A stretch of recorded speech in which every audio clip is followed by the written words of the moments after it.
ప్రతిపక్షంలో ఉన్నప్పుడు కాంగ్రెస్ నేతలందరూ ఎల్ఆర్ఎస్ని ఫ్రీగా చేస్తామని హామీ ఇచ్చారని, ఆ హామీని ఇప్పుడు నెరవేర్చాలని మాజీ ఎమ్మెల్యే వినయ్ భాస్కర్ డిమాండ్ చేశారు. హన్మకొండ బాలసముద్రంలోని ప్రొఫెసర్ జయశంకర్ సర్ స్మృతివనం ఏకశిల పార్క్ వద్ద బీఆర్ఎస్ శ్రేణులు ఎల్ఆర్ఎస్ను ఉచితంగా చేయాలని డిమాండ్ చేస్తూ నిరసన కార్యక్రమం చేపట్టారు. కార్యక్రమంలో ఎమ్మెల్సీ బసవరాజ్ సారయ్య, కూడా మాజీ చైర్మన్లు సుందర్రాజ్ యాదవ్, మర్రి యాదవరెడ్డి, పశ్చిమ నియోజకవర్గ కోఆర్డినేటర్ జనార్దన్ గౌడ్, కార్పొరేటర్లు, డివిజన్ అధ్యక్షులు, ముఖ్య నాయకులు పాల్గొన్నారు. ఈ సందర్భంగా మాజీ ఎమ్మెల్యే వినయ్ భాస్కర్ మాట్లాడుతూ ఎల్ఆర్ఎస్ విషయంలో కాంగ్రెస్ నేతలు నాడు ఫ్రీ అన్నారు, నేడు ఫీజు కట్టాలంటున్నారని మండిపడ్డారు. ఎల్ఆర్ఎస్ని ఫ్రీగా చేయని పక్షంలో దశల వారీగా పోరాటం చేస్తామని హెచ్చరించారు. గతంలో అక్టోబర్ 2020 రోజున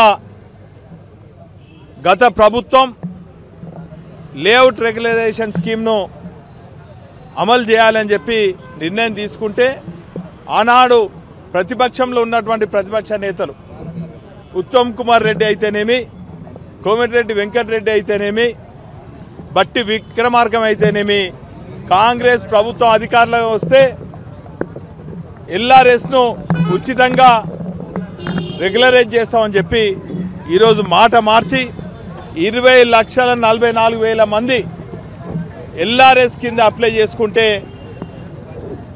పేద మధ్య తరగతి కుటుంబాలను ఆర్థికంగా భారం మోపే విధంగా, రాష్ట్ర ఖజానాను నింపే విధంగా,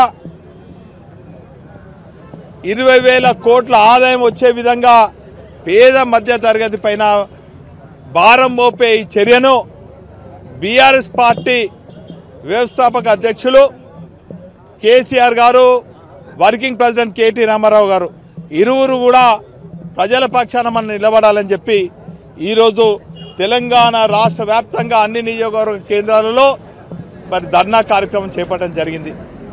అందులో భాగంగా వరంగల్ నియోజకవర్గంలో కీర్తిశేషులు ప్రొఫెసర్ జయశంకర్ గారి ఉద్యానం ముందు ప్రజాస్వామ్యబద్ధంగా రాష్ట్రంలో ఉన్నటువంటి పేద మధ్య తరగతి వారికి అండగా ఉండే విధంగా ఈ ధర్నా కార్యక్రమం చేపట్టడం జరిగింది.